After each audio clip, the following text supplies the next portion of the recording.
But basically, we just needed to know how you guys felt about going back in person, and if you guys had ideas on what you want our first meeting in person to be. Um, yeah. So just react to that. And then after that, we have to talk about the monthly art challenge. So let me post that. Ah, okay. So this was inspired by our club member Winnie in our last club meeting, or actually, was it last club? Yeah, I think it was last club meeting. But basically suggested that we would have monthly art events for art students and other people who wanted to do art, like Devin. What? And you can submit your interpretations of the theme in art submissions, and we'll post submissions on our Instagram at the end of each month. So we have a few themes that we thought of, put down there. You're not restricted to those themes, and you can submit anything that could be art. If you think it's art, then that's good. Just be school appropriate.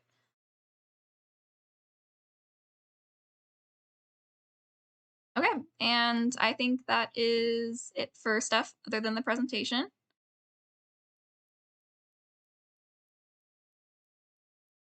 So let's begin. Ah, That's not the beginner slide. wrong slide. I'm good. All right, cool. So today we'll be talking about Nintendo a history. This is a very brief history, and it's probably not as good as videos that you'll find like online, the extensive videos. I do recommend. It's not a Nintendo a history, but there's like a game a history on Netflix, which I recommend watching. But this is kind of like a small, comprehensive history. Uh, so, oh, it didn't transfer over. Well, okay. Anyways, the agenda is we'll start with the founding. We'll go into toys and electronics, then the consoles, then the game franchises, and then we'll talk about current careers with Nintendo. And yeah, going off to I think it's Josh on the next slide.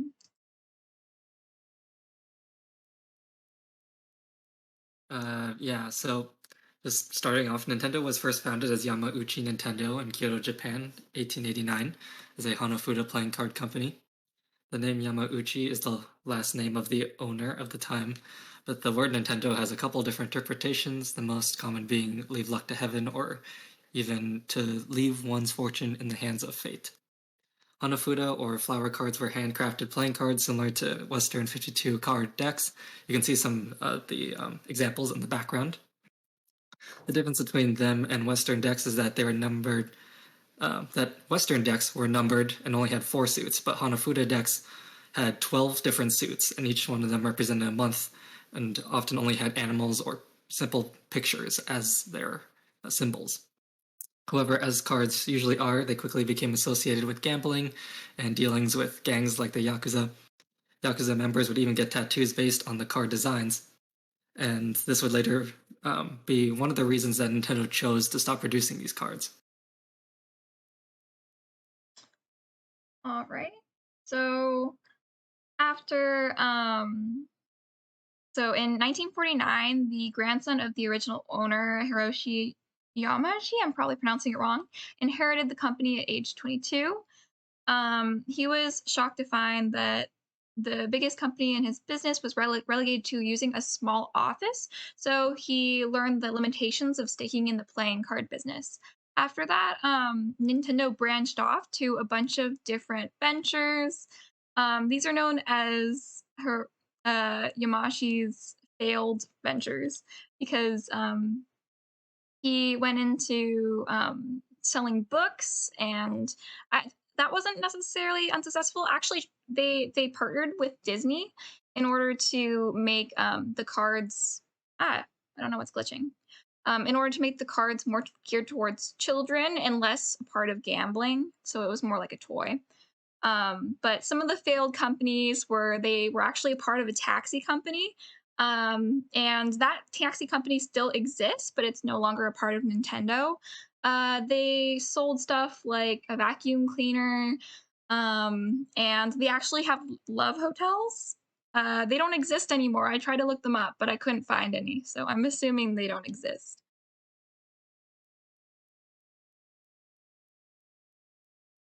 So Nintendo struggled to survive in the Japanese toy industry because that was one of the things that they were branching out into. Um, but they were struggling against these huge companies like Bandai and Tommy at the time. And but in 1966, Yamauchi visited one of his Hanafuda factories where he saw a toy extending hand, which was invented by one of the engineers named Gunpei Yokoi, I believe, who made it for his own amusement. And upon seeing his promise as an engineer, Yamauchi pulled Yokoi off the assembly line and promoted him to product development. And soon after, Nintendo released that same toy as the Ultra Hand, which became the earliest toy blockbuster for Nintendo, selling over 1 million units.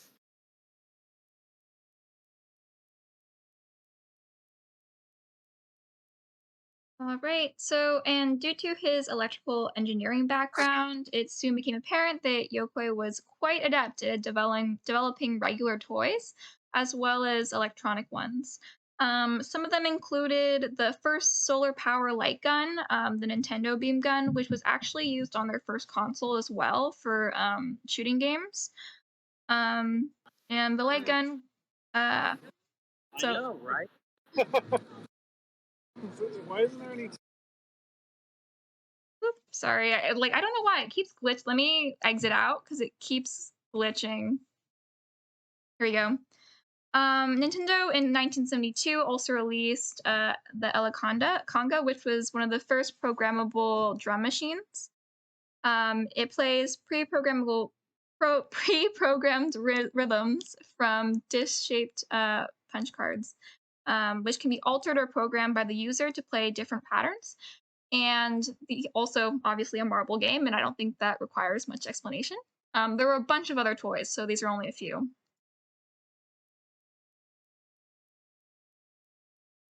Uh, so in 1972, the Magnavox Odyssey, which you can see at the bottom, which was the first commercially available game console, had the Nintendo Light Gun as an accessory that paired with it for 4 shooting based games. And this was the first time that Nintendo had been involved in video game development. In 1974, 2 years later, Nintendo could see the potential that video games were going to have in the industry and secured the Japanese distribution rights to the Odyssey and began working on original games for themselves. And just a year later, 1975, Nintendo released their first arcade game, which was called EVR Race, which was followed up a few years later by the game Donkey Kong. Donkey Kong was the first Nintendo game to really succeed overseas, which is probably why you haven't heard of EVR Race. And Donkey Kong, which was created in 1981 with Shigeru Miyamoto as its dev lead, the game was ported over to almost every format at the time, including arcade machines, Atari 2600s, and television and ColecoVisions. Okay. Um, hey Josh, can you do me a favor? Uh huh. Can you stream the presentation? Because mine keeps glitching. Okay.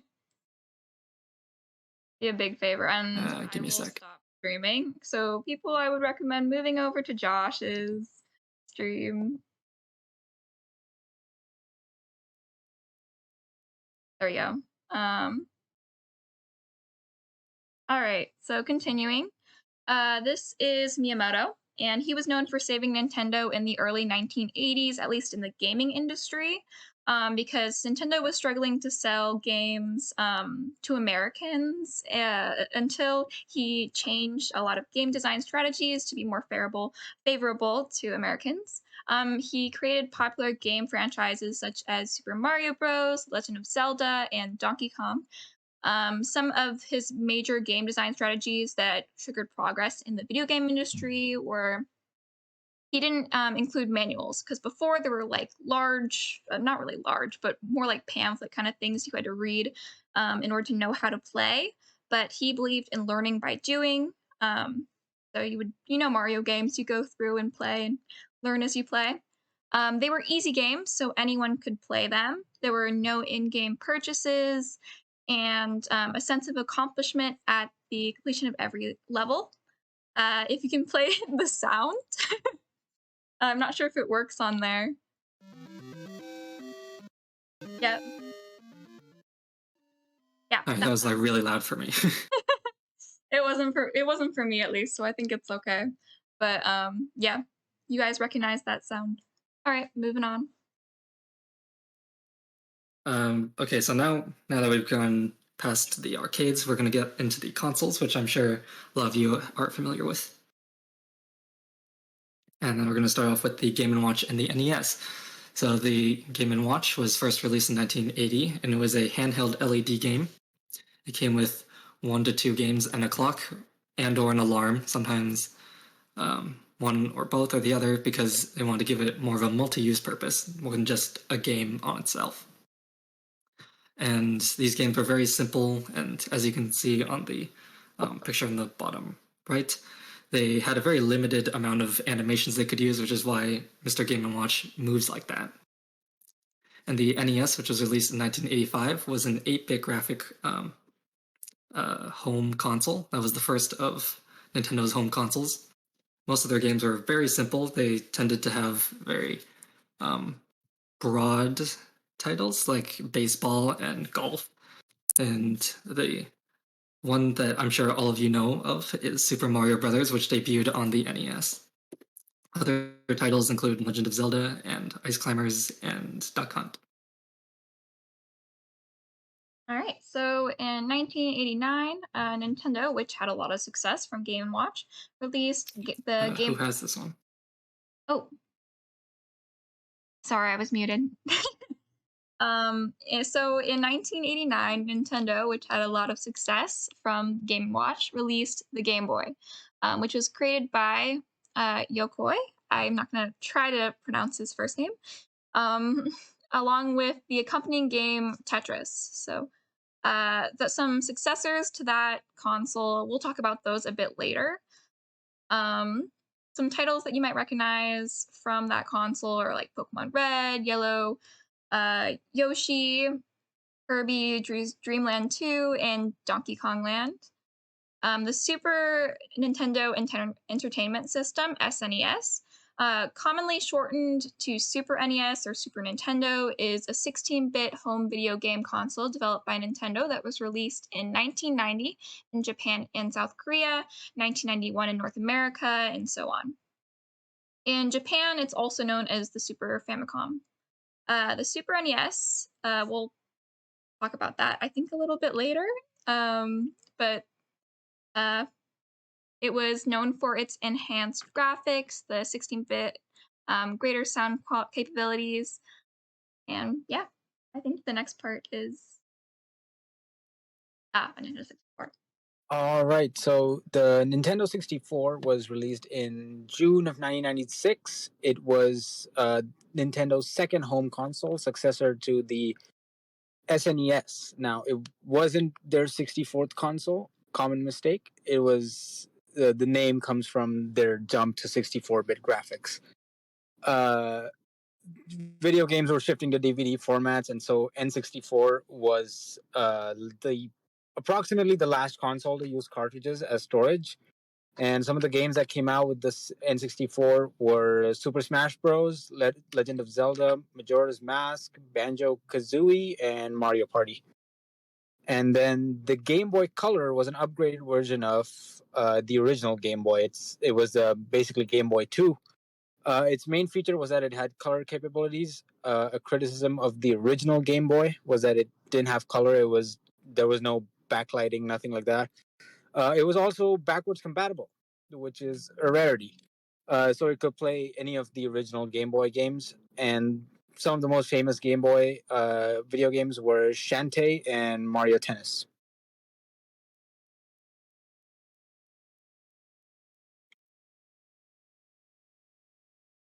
Do you still have this one, Ollie? Yeah. Give me a second. Mine is kind of glitching over here. All right, the GameCube. It was Nintendo's fourth home console after the N64. It was released in 2001, and it was kind of a failure. It was not well received. It was competing with, I think, the PlayStation 1, and in terms of graphical features and stuff, it was kind of a failure since other companies had better products. And then finally, the Game Boy Advance. It was the last Game Boy to ever be released. Also launched in 2001 and supported 32-bit graphics, upgrade from the Game Boy Color.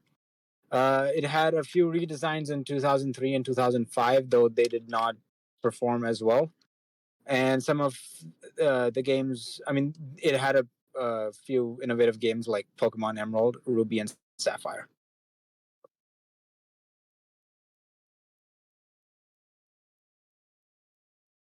All right, so in 2004, Nintendo released the DS, DS Lite. In 2008, the DSi.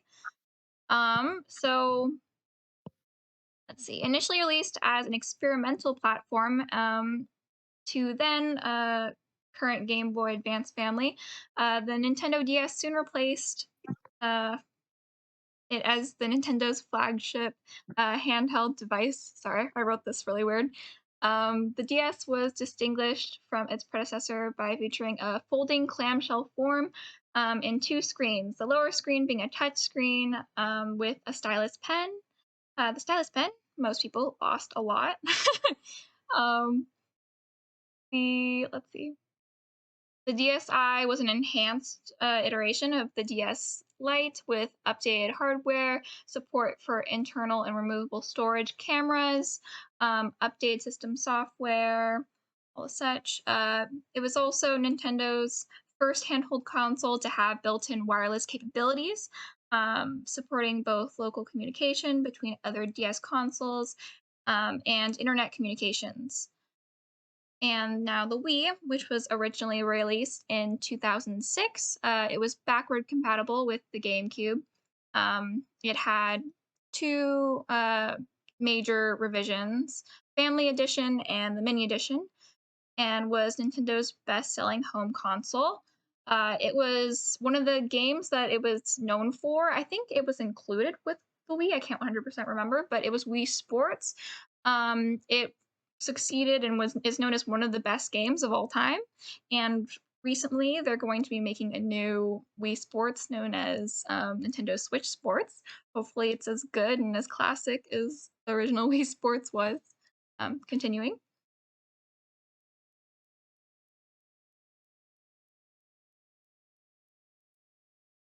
Ali? Oh, is he? Oh yeah, he's I don't think he's here anymore. it's okay. He said that he had work, so I can continue if you want. All right. So the 3DS was the third and last generation of the DS family, including the 3DS, 2DS, 3DS XL, all the XL versions. The Wii U is the first Nintendo console to support HD graphics. Its primary controller is the Wii U gamepad, which features an embedded touchscreen, directional buttons, analog sticks, and action buttons. The screen can be used either as supplement to the main display or in supported games to play the game directly on the gamepad. As many people may know, it was not well received and is known as Nintendo's worst selling console, probably due to the poor marketing, but also because of the poor battery life and UI of the gamepad.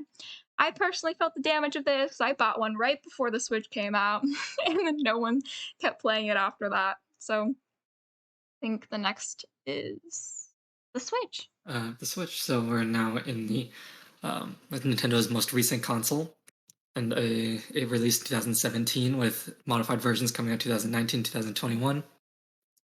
And I believe in either last year or the year before that, 2020 or 2021, it surpassed the Wii as the best-selling console for Nintendo, home console for Nintendo. And with nearly 3 million console units shipped in its first month, it exceeded Nintendo's initial projection of 2 million within a year of release. And by the start of 2018, the Switch became the fast-selling home or hybrid console in both Japan and the United States. It says right here, in December 2021 was when it surpassed the Wii as the best-selling home console for Nintendo, and is now the 5th best-selling game console of all time.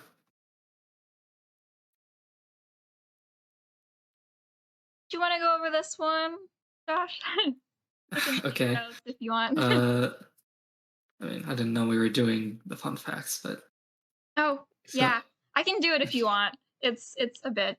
So Mario, it was the first game appeared in 1983, starting with Mario Bros. But actually Mario appeared before that in Donkey Kong, first as an antagonist. At least one Super Mario game has been released for every major Nintendo video game console. There are over 20 games in the series. Games in Super Mario series have had extremely strong sales and ranked among the best-selling video games of all time. Some say it is the best video game franchise, but that's controversial. And they've sold over 50 million units worldwide across multiple platforms. Um, the let's see, the best-selling Mario game of all time is Mario Kart 8 Deluxe. And the look of Mario is actually they actually made the look of Mario the way he is with the mustache, the hat, because of the graphical limitations at the time. And because hair was really hard to portray with the graphics, and a mustache was used to accentuate his nose. Um, yeah, continuing. All right, and then Pokemon. Pokemon is estimated to be the highest grossing media franchise of all time. The Pokemon video game series is the fourth best selling video game franchise with over 380 million copies sold and 1 billion mobile downloads. It also spread to an anime television series, which everyone knows. It was very successful with over 20 seasons, 8 generations, and 1,000 episodes in 183 countries. The show was first released in 1997, and Ash is still 10 years old. um, the Pokemon trading card game is the highest selling trading card game of all time, with over 34.1 billion cards sold.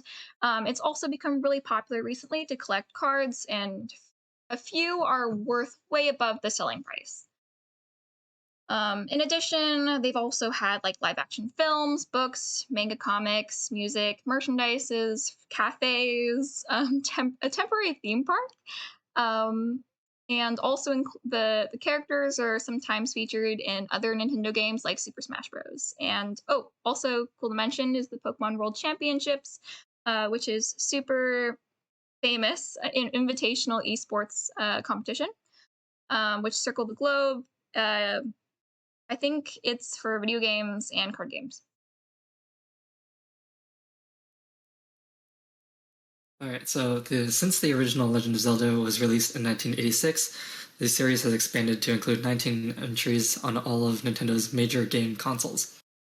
An American anime TV series based on the games aired in 1989, and individual manga adaptations commissioned by Nintendo have been produced in Japan since 1997.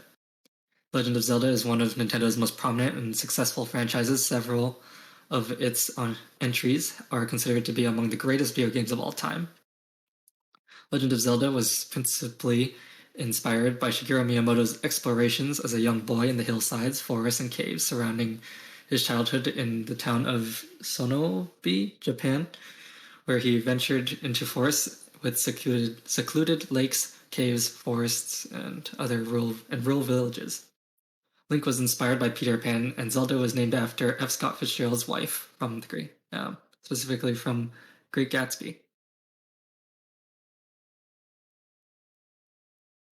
I can take this one. Well, Smash Brothers, my personal favorite Nintendo franchise.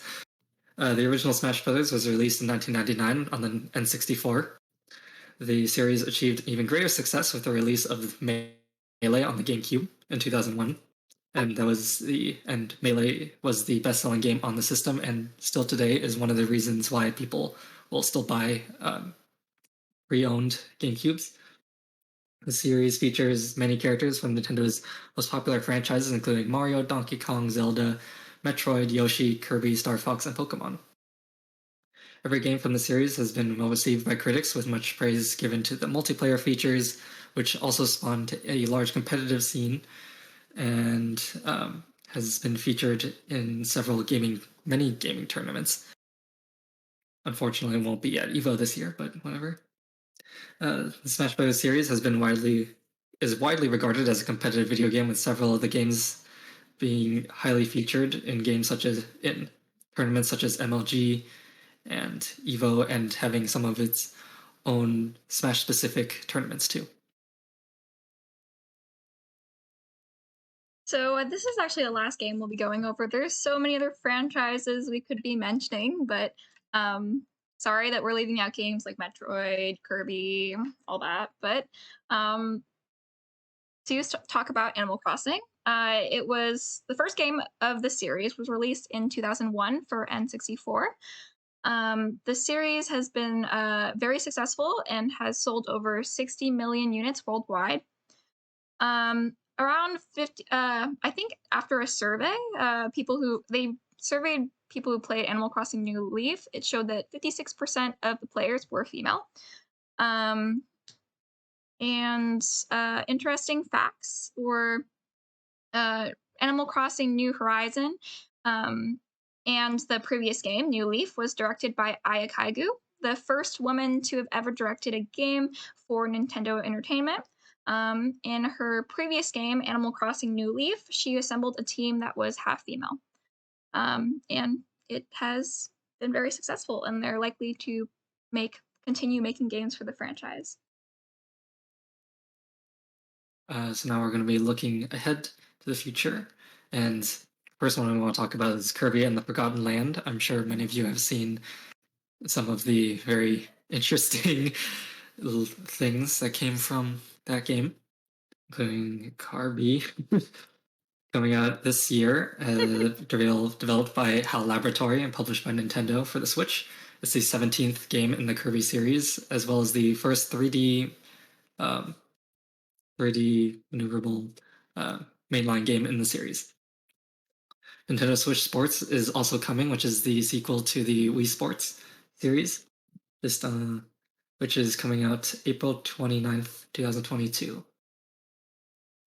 Let's see. It's an upcoming turn-based strategy adventure game developed by Ubisoft Milan and is published by Ubisoft.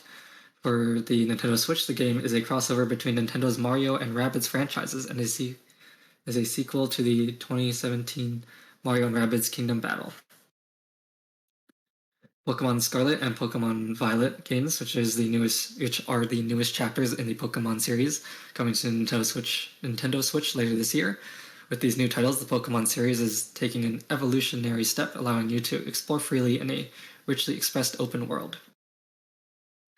There's also the upcoming Association Football and Soccer video game developed by Next Level Games and Nintendo EPD, published by Nintendo. It is scheduled for a worldwide release on the Switch June 10th, 2022.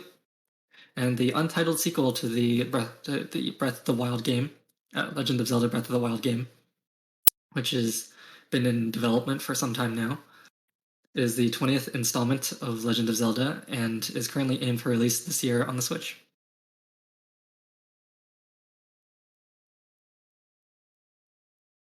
This was a Lee's. You want to go over it real fast, Josh? Okay. Comcast, NBC Universal, Illumination Film Studio, which created the Minions, will launch the Super Mario movie later this year in December. Comcast Universal Studios also continues to work with Nintendo to build their Super Nintendo World areas and theme parks around the world. Oh, you actually want to go back real fast? Oh yeah, just saying that the Switch OLED allowed Nintendo to stay ahead of the game, ahead of Sony and Microsoft for the console release. There's obviously a lot of games coming up, but continuing. All right, so this is the last slide. I thought it would be important, since we're a game dev club, to kind of look at the careers at Nintendo for a little. So after doing some research, I found that work and internships are available in the US, but not in California. The work that you can find in the US are regional offices, so it's not as great as opportunities you can find in Japan. So it's better if you want influence to actually work in Japan to work with Nintendo. There is reported to be great teamwork, improving working conditions, many activities to boost morale, great employee benefits, healthcare, deals. I heard from some people that can get deals with games. Not 100% sure if that's true. Um, and the employees are obviously gamers and fans. Unfortunately, it is a conservative company since it has originated from the Japanese uh, workforce back in 1900s. So most employees have actually been with the company for many years, so it's hard to fit in coming in as a newcomer. It's hard to climb the ranks. A lot of people said that it's a good place to start a career because it looks good on your resume, but the likelihood of eventually making it to a leading position is difficult and not very likely when you're starting out in the industry. Um, Project leads normally have been with Nintendo, yeah, like I said, for a long time. Starting positions don't pay great, but this obviously is different based on where you are and what game you're working on. And communication is reported to not be too great in the US because everything has to be decided in Japan. And from what I heard, they would need translators for those calls, so it's not too helpful if you don't speak Japanese. And they can't like finalize things because they would have to first get it approved in Japan before continuing with it in the US. So communication not great, but at least the work environment is great. So yeah, thank you guys for listening. And we can probably talk about it now. I have to Do they read still have the Nintendo Ninjas? Yes, I'm sure they do, with how secretive they are with certain projects and trigger happy with DMCA's. Thank you for pronunciation help. I did not see that earlier.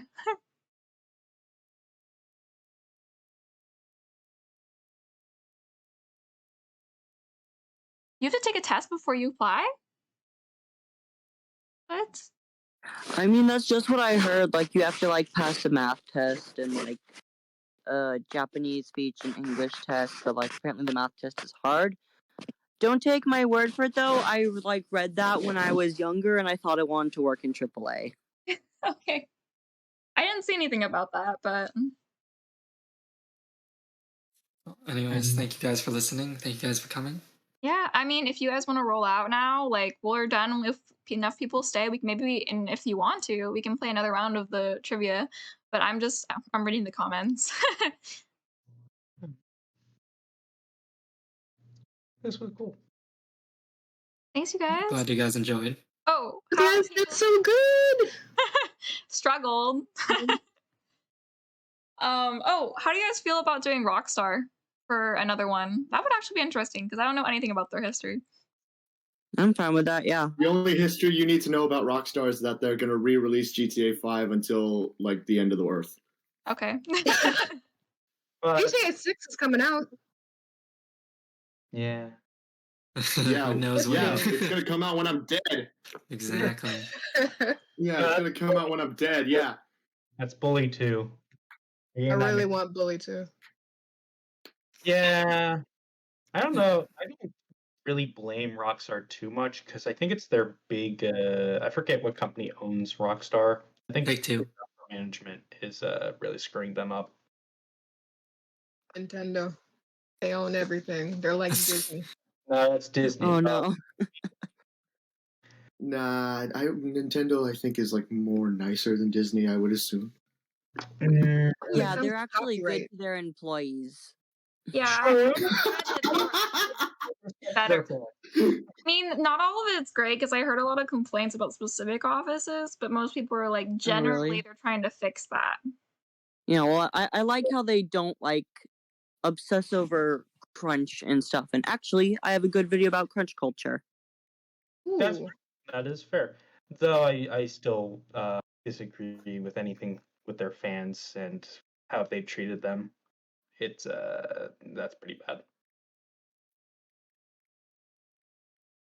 Yeah, gamers are usually like the fans. Some of the worst.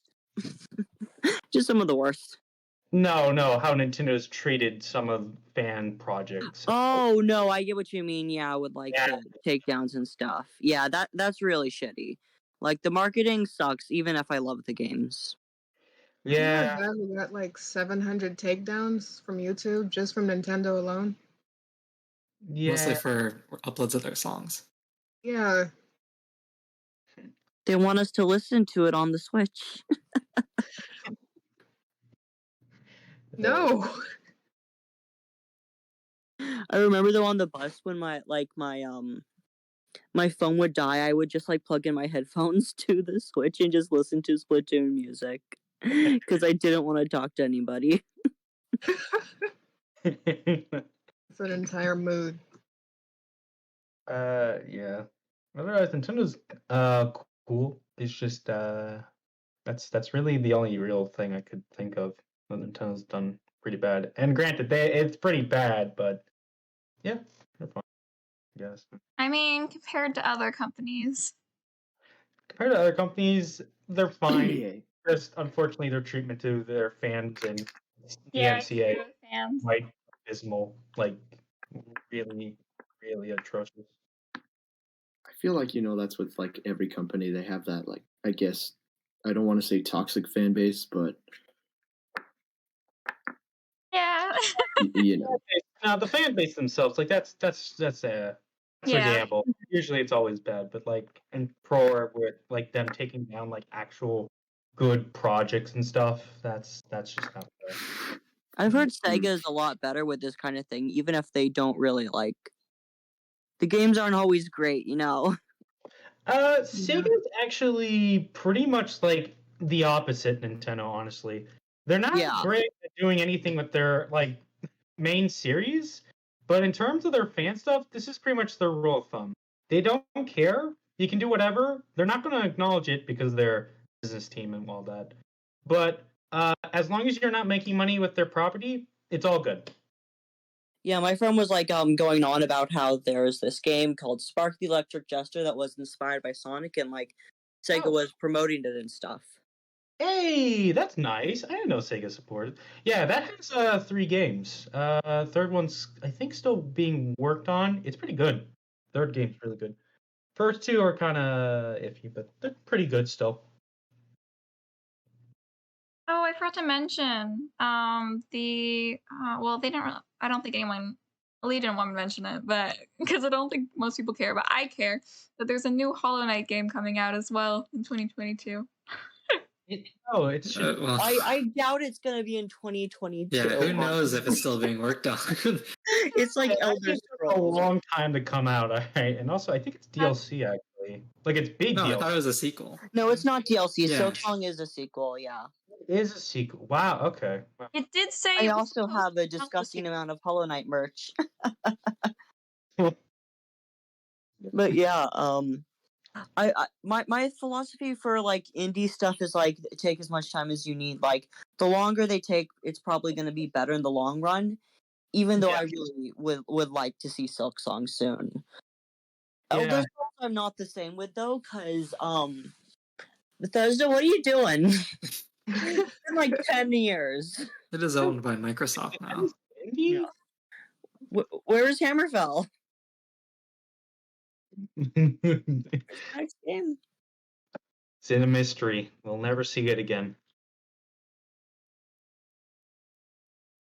Honestly, I would love to. I should probably check to see how many people said that they want to go back in person. Hey, most people want to do an in-person social game night. Wait, what game? Okay, no, although everyone's here. What game do you guys want to play for game night? Please. Or in person, right? In person. Ash. See?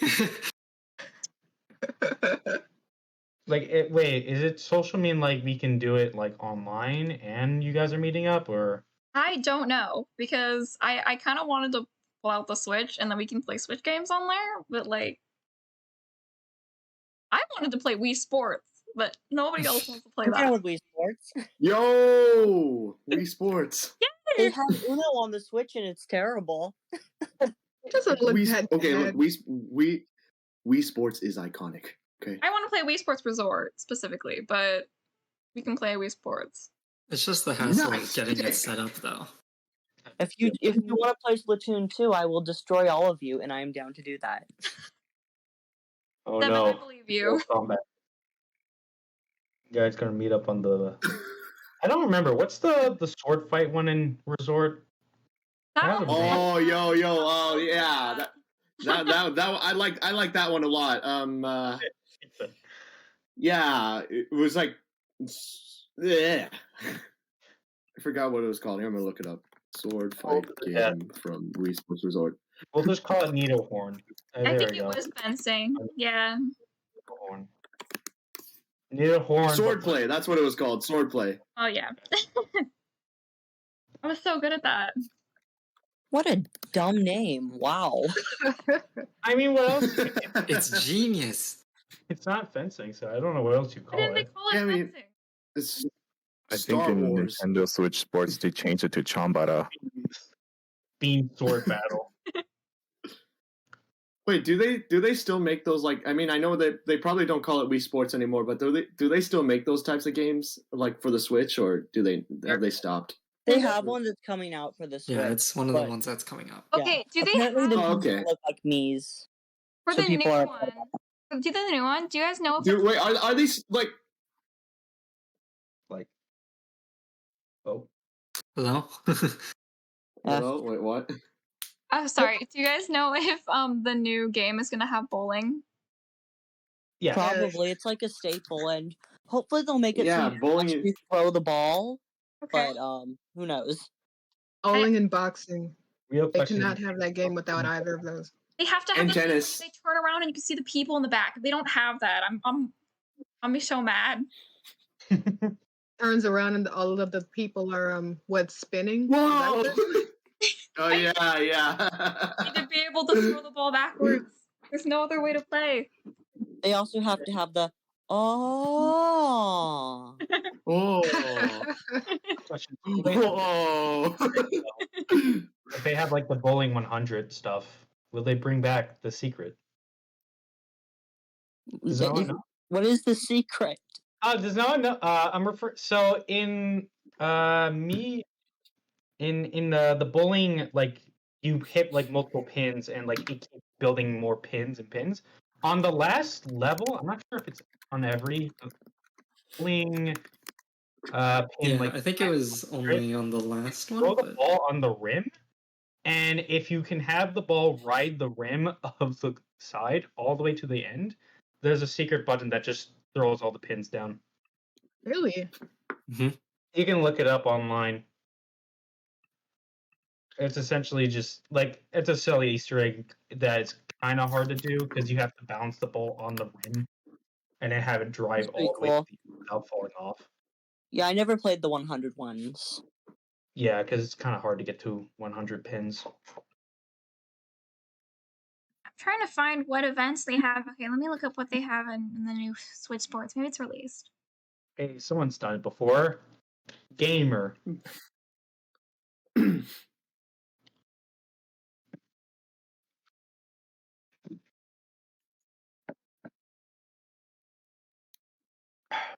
Oh, but have you guys seen the new open world for Pokemon? Arceus? No, No. the new. Or then, oh, you're talking about Scarlet Violet. Yeah. Yeah, I'm really Okay. worried about that because, like, I think Arceus was such a good step in the right direction, even if the graphics were kind of shit. And I'm worried that Pokemon will just go back to the same exact formula that everyone is sick of by this point. I don't know. I feel like what the purpose of Arceus is to test drive the engine and how people would react to it for Gen 9. That's a good point. That's possible.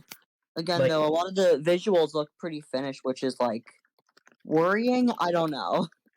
Yeah, because that seems like what they probably was the intention for Arceus. if they kept the same engine. Because it seems like it's in the same engine, and it seems like there's Pokemon still roaming about, and they've like improved a lot of the textures on Pokemon and the graphics, obviously. It just kind of makes sense if that is what the purpose of Arceus was. Yeah, I didn't think of it like that. That's a good good thing. You know what I mean? Yeah, and also they save some time because they already modeled some Pokemon already. Yeah, and also they didn't bother with the graphics clearly. Like, I actually didn't want to get the game because I was like so appalled with the graphics. Like, what is up with the purple shadows? That's so weird. I don't know. I've been struggling with playing the games ever since they added that feature, which was like, I don't know. This is effective. This is not. It feels like I'm cheating. That's been for a while. You're talking about type advantages? Wait, that's since Gen 1. Wait, No, what? I mean like where it says it specifically on the game, like on the Oh, it like tells you as Oh, some that's it different tells stuff. you. sad. I'm actually fine with that because despite already spending the time to memorize the effectiveness, like That's the whole Pokemon is a point. kids game, you know? I mean, yeah, but they can be difficult too. But in recent years, they've become like pushovers. All it takes is like one grind session, and pretty much you push the game entirely over. Yeah. Pretty much, yeah. I'm like level 100 Remember? Do after you guys like remember? 2 Oh, days. sorry, you guys. Like it takes it's so easy to like just I don't know, and then it's so easy to level up so fast, and then it's just it feels like I felt nice, memorizing those things, and now kids can just already know what's good. And, I mean, it's not bad because sometimes it can be annoying to try to remember the whole chart thing. Yeah. Prove the fact that they just made every battle literally like completely pointless as soon as you like level your starter like too fast. Mhm. In fact, they literally ruined Gen 4 leveling because of that, because they forced XP share on. Yeah, Pokemon's always had weird like type like balancing and stuff. Not type balancing, but you know what I mean. I But actually yeah, do like, like especially with the execution. disaster that was Black and White, where like do any of you know how to get to hard mode and easy mode on Black and White? That's a thing. Yeah, I didn't know. Oh yeah, it's a thing, but it's so dumb. So you have to beat the game first, and if you have Pokemon White, you can set it to easy mode. But if you have Pokemon Black, you can set it to hard mode, and it's exclusive. Like it's really dumb. That's Well, I had white, so that's not helpful. yeah, I have white too because Zekrom was like the better legendary. I thought it was. I got white because I thought that I would get Reshiram because Reshiram's white. I was tricked. Yeah, me too. I actually controversial. I actually like XP share. I like XP sure, but I don't like it when it's forced on Oh because yeah, that forced on. really removes any challenge. I like XP share in the sense that like it prevents against some grindy things. Like if you get a new Pokemon like that's a lower level, you don't have to spend all that time grinding it for XP, which anyone who's hunted shinies knows the pain of the grinding. And I agree with that, but for sharing it on always is a bit much. Yeah, I get that. Especially with the modern version of the XP share, which does it for all Pokemon. I not get just that because like I understand because I like when you hatch an egg later, you get a Pokemon that's super low level, and then you want to raise it up, but then you're also raising up the levels of everything else. So it's like no possibility that you can have like equal out the levels. So because it will die if if you have only that Pokemon in your team. So I guess it makes it harder for certain things.